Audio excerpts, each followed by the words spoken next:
Welcome to the Salmon Runs YouTube. Enjoy the video. In this video, I will explain how to make candy at home easily. First, gather your essential tools like a reliable candy thermometer and a sturdy, heavy-bottomed pot.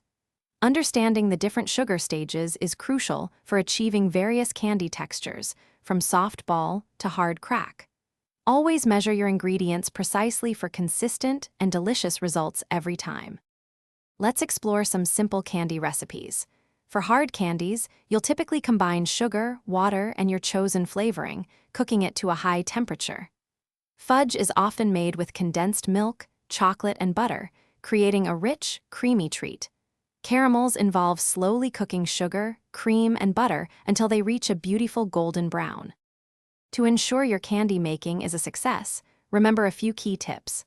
Avoid stirring your sugar syrup once it begins to boil to prevent crystallization. If sugar crystals form on the sides of your pot, use a clean pastry brush dipped in water to wash them down. Always reach the correct temperature for the desired consistency, often around 250 degrees Fahrenheit for soft ball stage. Once your candy is cooked, it's time for flavoring and storage. Add flavorings and food colorings after removing the mixture from the heat to preserve their potency. For hard candies, store them in airtight containers at room temperature to prevent stickiness.